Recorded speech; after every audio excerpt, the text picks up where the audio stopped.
هو اتقتل، بس السؤال الحقيقي مين اللي كان مفروض يموت مكانه؟ في ناس بتموت ووراهم حكايات لسه ما انتهتش. القضية دي كل دليل فيها بيقول ان اللي حصل مش صدفة، لان اللي اتقتل يمكن ما كانش هو المقصود في الاصل. هو اتقتل، بس السؤال الحقيقي مين اللي كان المفروض يموت مكانه؟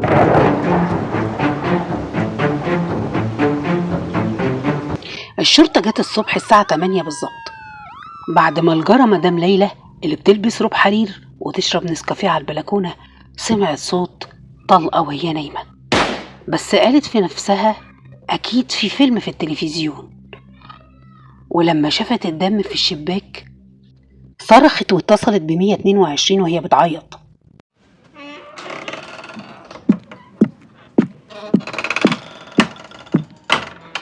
اللي جه كان المقدم أحمد الشافعي، راجل من امبابة مش من التجمع، عينه زي الصقر بيشم ريحة الكذب من بعد.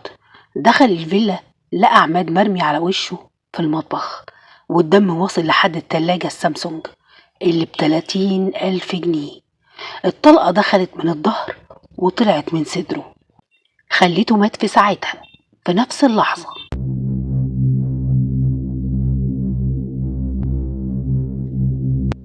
مفيش كاميرات، الباب الخلفي مفتوح بس مفيش أثر أقدام في التراب، المطر غسل كل حاجة.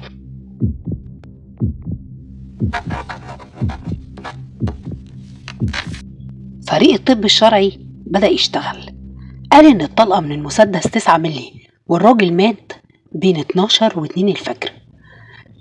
في جيبه مفاتيح عربية BMW، بس العربية مش موجودة في الجراج. البصمات مفيش ولا بصمة. القاتل كان لابس جوانتي ومسح كل حاجة حتى كوباية القهوة.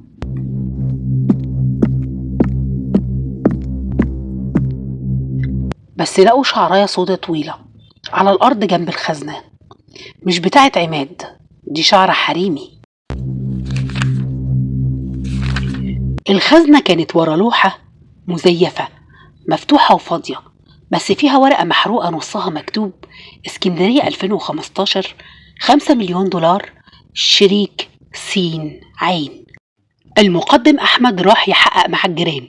البواب قال إن العربية سودا مرسيدس قديمة وقفت قدام الفيلا الساعة 11:45 بالليل.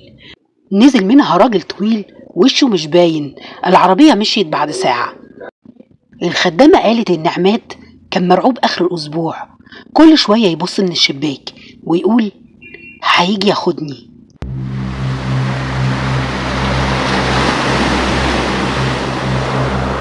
التحقيق وصل اسكندرية، هناك لقوا ملف قديم في قسم المنشية عن صفقة مخدرات سنة 2015 فيها شريكين عماد وسامح عز.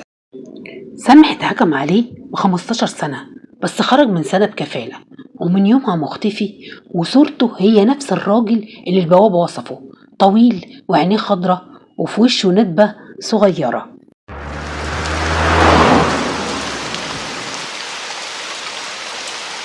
الكاميرا الوحيدة اللي صورته كانت في الكومباوند اللي جنبهم، صورت المرسيدس وهي خارجة الساعة 1:45 الفجر، بس اللوحة كانت متغطية بالطين.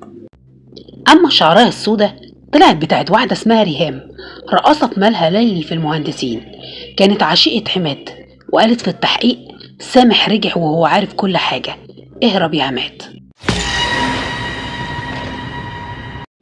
القضية لسه مفتوحة والناس في التجمع بيقولوا اللي يسرق من حرامي يستاهل.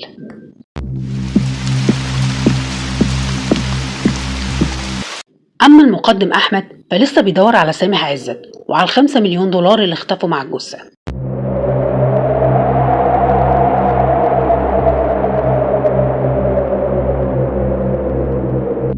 تفتكروا لما يلاقوه هيكون لسه عايش ولا القضية دي هتفضل من دراما من الواقع اللي ملهاش نهاية؟ لو عجبتكم قصتنا ما تنسيش تقولوا لنا في التعليقات مين القاتل الحقيقي ومين اللي خد $5 مليون.